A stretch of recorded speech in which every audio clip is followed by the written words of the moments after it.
Wow.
What a great feeling bunch of people.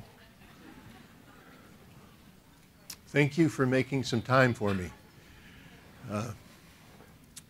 The title of this talk is How to Explain Everything.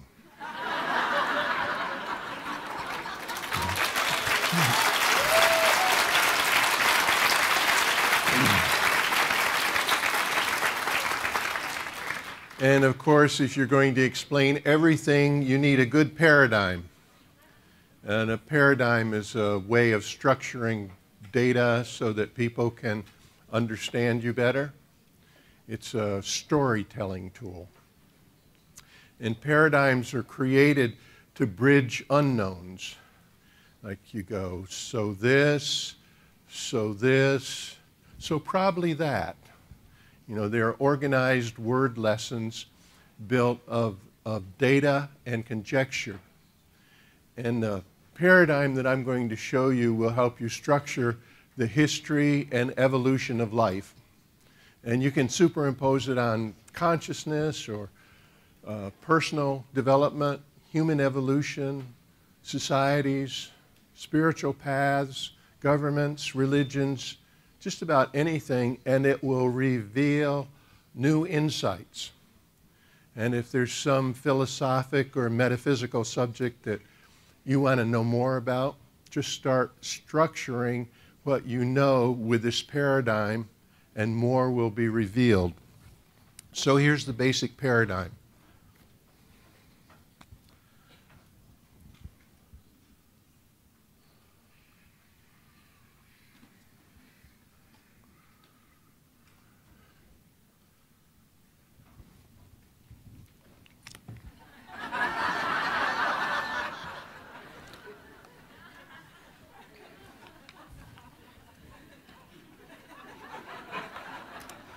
When I look at this, I think, man, this is just too simple.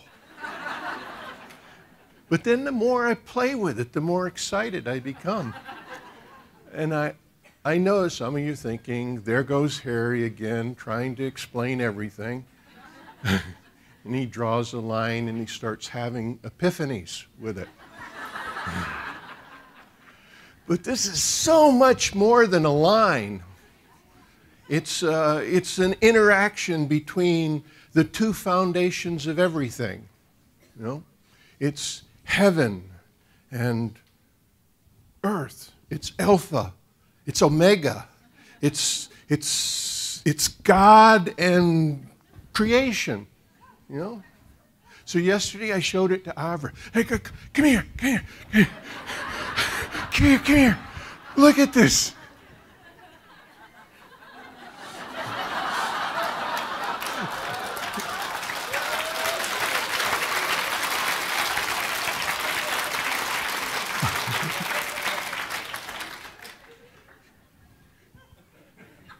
She says, it's a line, Harry.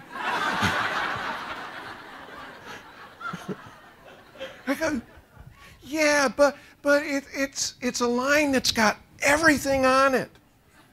And she has one of those phones that you wear over your ear, and I can't tell whether she's talking to me or somebody on the phone.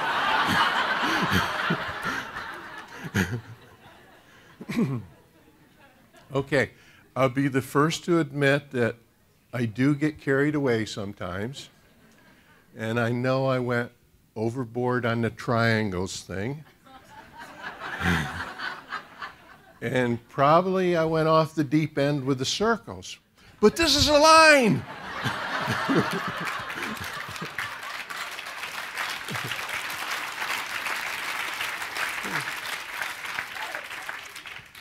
This is what I have been working up to. And how much trouble can you get into with a line? At the bottom, you have physical universe.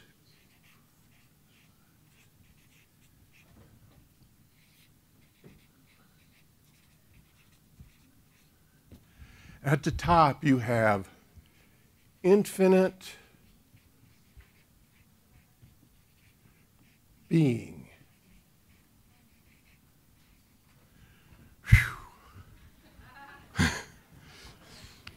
And in between is everything.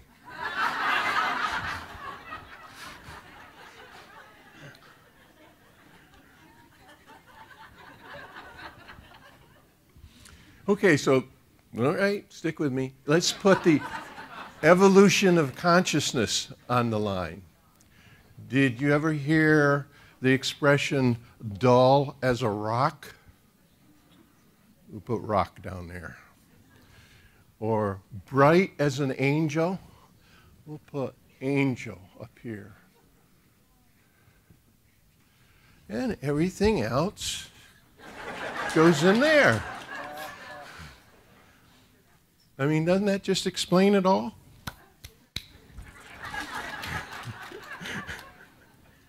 Okay, some more details. Imagine that these two poles, oh, that's yellow. Imagine that these two poles are broadcasting a signal. And they go.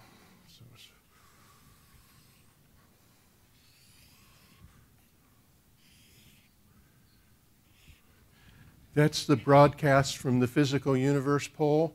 It's lots of physical laws and, solid stuff. Here's the broadcast from infinite beingness.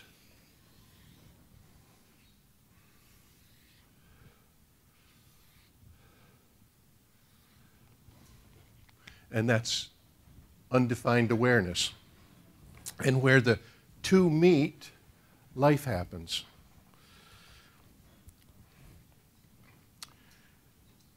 As the physical universe end, you have life focused on physical cells, organs, bodies, and at the upper end, life enjoys infinite, eternal beingness, source. And in the middle, you have this complex mixture of physical universe and awareness. Now at the lower end, the mixture of physical universe and awareness is called animal consciousness. In the middle, the mixture of physical universe and awareness is called intellectual consciousness. And at the top, the mixture of physical universe and awareness is called spiritual consciousness. So you have three domains here. And as you go up from the physical universe up this line, the influence of the physical universe becomes less, and the influence of infinite being becomes greater. Now, most respected teachers will tell you that the most important undertaking of life is the journey that you make across these three domains. The Buddhist follows the path of Dharma, which means, in essence, taking those actions that you believe will result in the most good. Always do what you believe is right. And this has a strong element of personal responsibility because what you believe is right depends upon where you are in a domain. Animal consciousness is sometimes called the savage mind. It's a stimulus response mechanism that is controlled almost entirely by the physical broadcast. And awareness at this level is focused on physical perceptions and body sensations. A savage mind is very good at organizing and developing biological functions. It controls heartbeat, breathing, and digestion. And by manipulating these biological functions, it stimulates the animal level instincts of fear, hunger, and the mating drive. And depending upon what instinct is stimulated, the organism exhibits either a submissive behavior or a dominant behavior. So life at this level down here is controlled by external circumstances. It's savage, it's predatory, and it's selfish. And response is determined by pleasure or pain. If something or someone triggers a pleasure response, the animal will repeat the behavior. If the pain response is triggered, the animal will stop the behavior. Response is automatic. No thinking or decision is required. And the closest that the savage mind ever comes to thinking is, can I eat it? Will it eat me? Can I mate with it? You know? And if it doesn't know the answer to these questions, it just waits for the next stimulus. Now, if this is beginning to sound like some people you know, I'm not surprised. By my estimation, about 50% of the current human population operate at this level, which means that the subjects of greatest concern are, can I eat it? Will it eat me? Can I mate with it? Here's an ideal beer advertisement for animal consciousness. It tastes good. It won't hurt you, and it'll make you look sexy. Well, dough, give me some of that.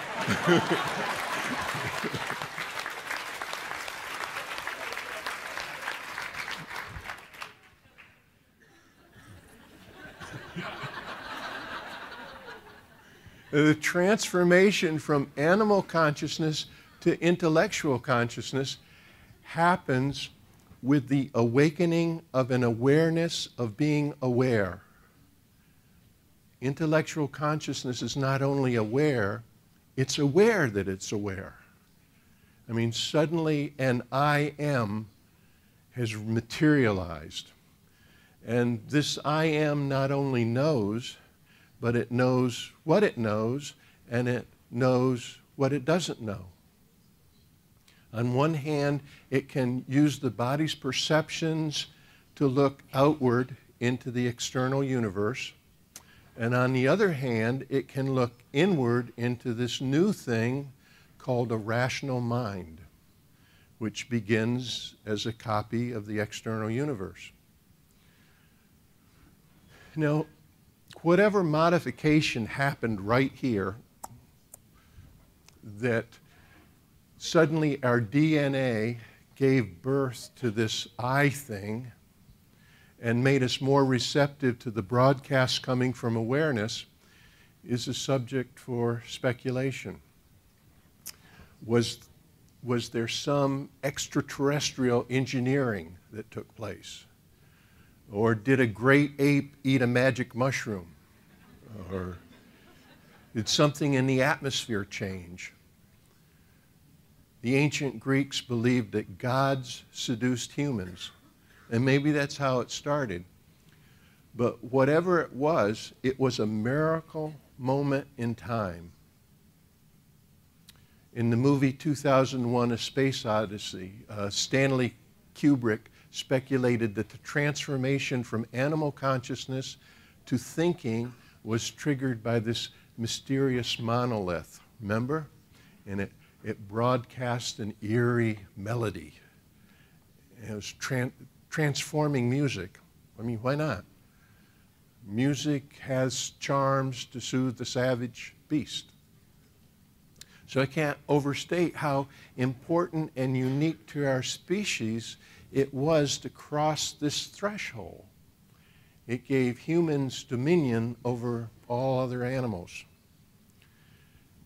And when the moment had passed, the concept of me rode in the rational mind.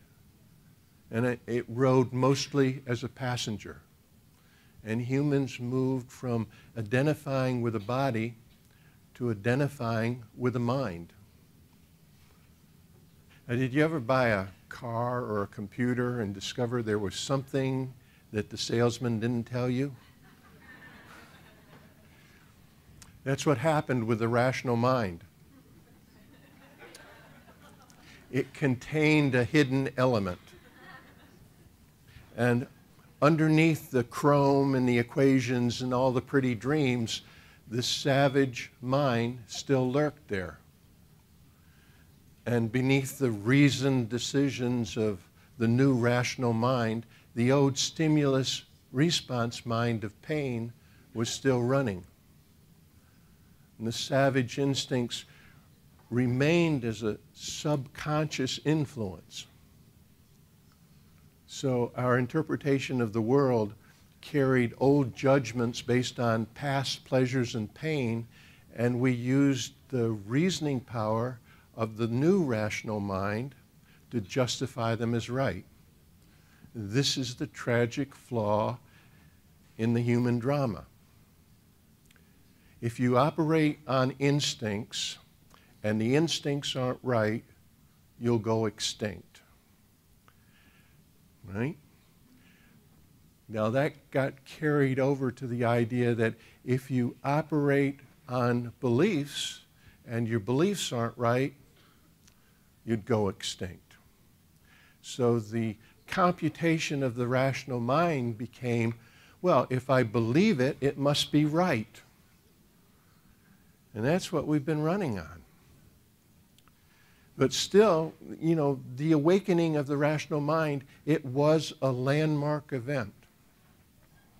So now come forward through the next 500,000 years, through the discovery of fire, the spear, the bow and arrow, the domestication of animals, smelting of metals, gunpowder, creation of alphabets, great works of art, up to the dawn of psychiatrists and psychotherapists. Now, the major contribution of psychiatrists and psychotherapists was the recognition that there might be something wrong with the rational mind. Duh, you think? I mean, what was your first clue?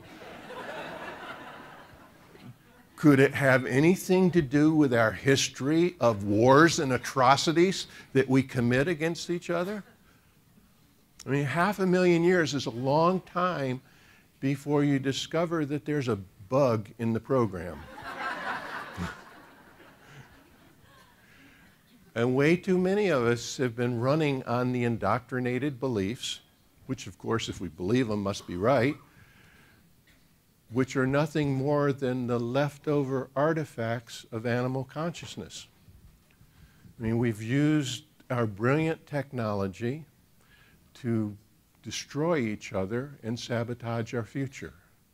And of course, with good and reasonable justification. We've been justifying and indoctrinating each other with beliefs for a really long time without coming together. And the problem is our savage minds keep pulling us back. I mean, this is the broadcast that's coming from the savage mind. And trust is not an element of animal consciousness. Keeping agreements is not an element of animal consciousness. And we've been tuning in to the wrong broadcast. You could call this give me radio.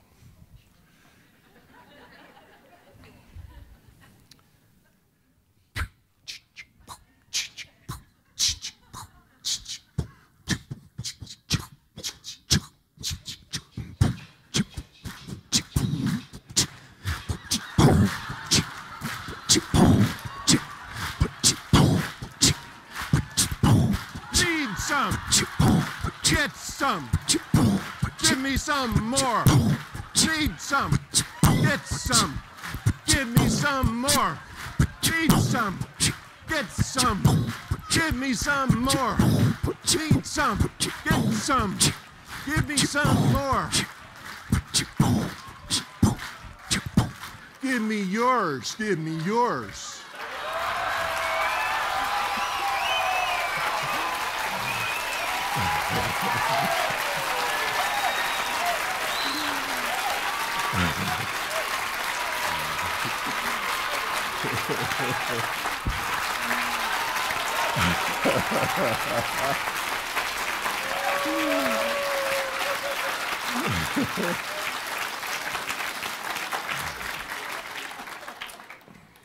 That's not the song that's going to save us.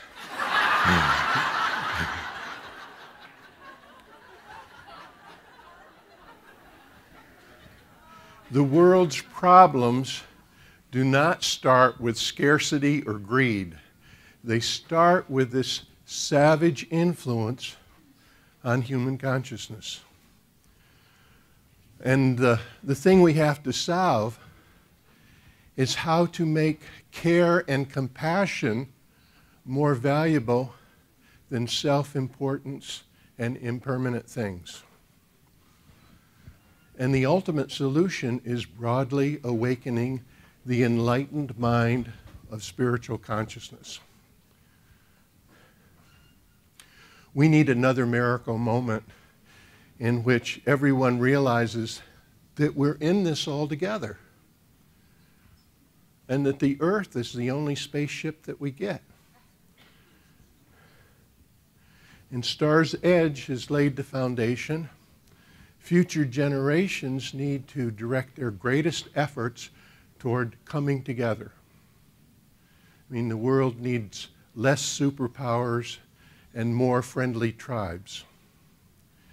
And the me that showed up with intellectual consciousness needs to change from being an indoctrinated passenger in the rational mind to being a responsible owner and driver of the rational mind.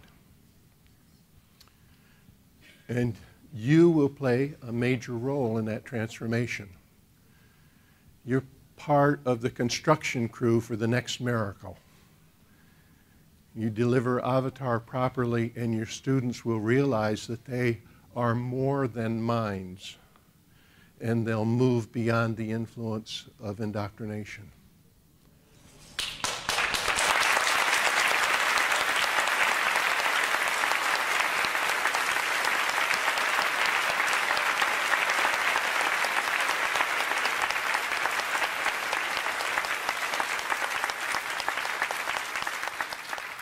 Thank you.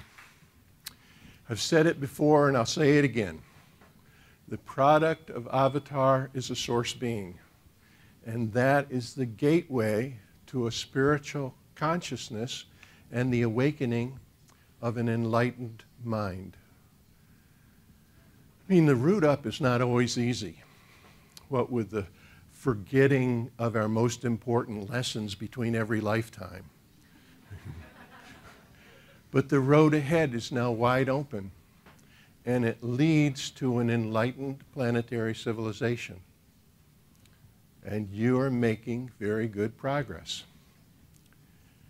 So are you ready to go out in the world and make more source beings?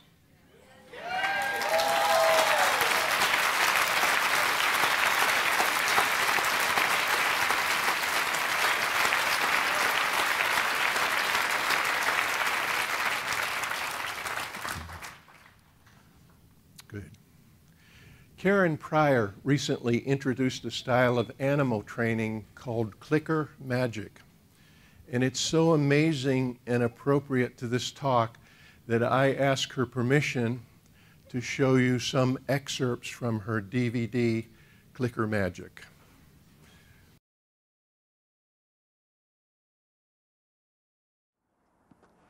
Clicker magic. Well, it's not magic, it's science. But sometimes it can be pretty amazing. Clicker training is slang for what scientists call applied operant conditioning. the principles that underlie how animals and people learn. Clicker trainers use a little plastic clicker, a noisemaker, to mark any behavior that we like. We mark the behavior when it's happening, and then we give the animal something it wants, like food or petting or praise. With our clicker, we can build behavior step by step in a process known as shaping. Trainer Catherine Cromer came to one of our seminars and then went home and rescued an abandoned pet at the animal shelter in order to practice her own shaping skills. She videotaped the process, step by step, and I'd like to use Catherine Cromer's video to review the process of clicker training. The first step is to establish the conditioned reinforcer, or the marker signal, that you're going to use to tell the animal when it's done the right thing. Get the cat to associate this noise with that food. We're also pairing clicking with petting, which she enjoys just as much as the food. I'm sure not all cats do, but this one does, so we use it.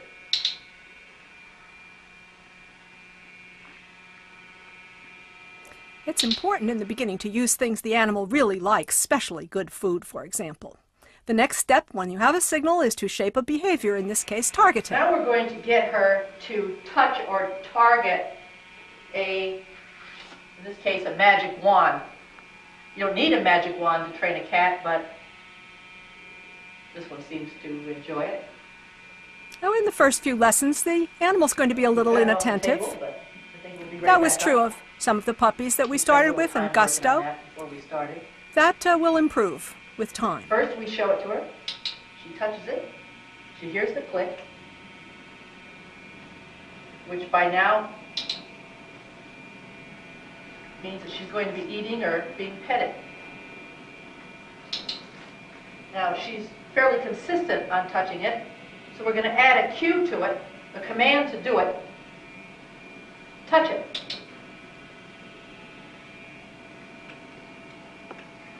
We're going to move it to different sides of the table. Touch it. So that she learns to come at some distance. Touch it. And then in order to increase her enthusiasm, we put it on an intermittent schedule of reinforcement, which means that she'll do it more than once. Touch it. To get a reward. Touch it. Watch what she does with a really long behavior chain. Over. Tunnel. Over. Over. Over. Tunnel. Over. Tunnel.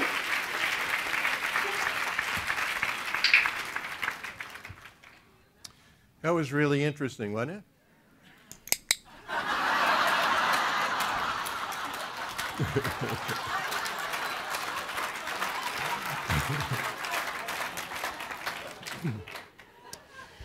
You guys are too aware.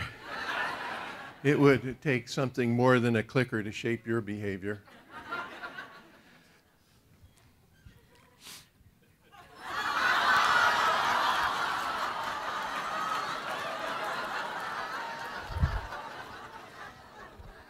Would you smile for me?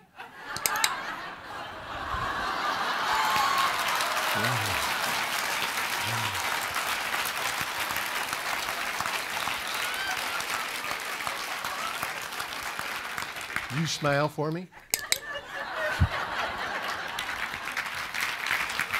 You smile for me? Oh. Money. Money. Money. Money. Money. I can't train myself. You suppose that's what we've been doing? I started clicker training my German Shepherd to sit and stay, and she caught on right away. I mean, she really caught on. She started experimenting with various behaviors to see if she could elicit more clicks from me. You know? How about if I rub my nose with one paw, boss? No? Okay. How about if I put an ear out like that? Come on, boss, hit the clicker. I do this. She cleaned me out of yummies. But that's what we've been doing with each other, is doing things to get more clicks or more attention or more money. And there's nothing wrong with that as long as we do it honestly. But the solution that we've really been looking for is more alignment and cooperation, more attention on service to others. We need to become citizens for the planet. Have you ever felt the warmth of the morning sun on your face? And that's what the broadcast from Infinite Awareness feels like. It inspires goodness and love and compassion. And it brings tears to your eyes and compassion to your heart. Here's a review video for you.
Power up, power up, power up. There are wonderful possibilities ahead. Hoorah! Thank you.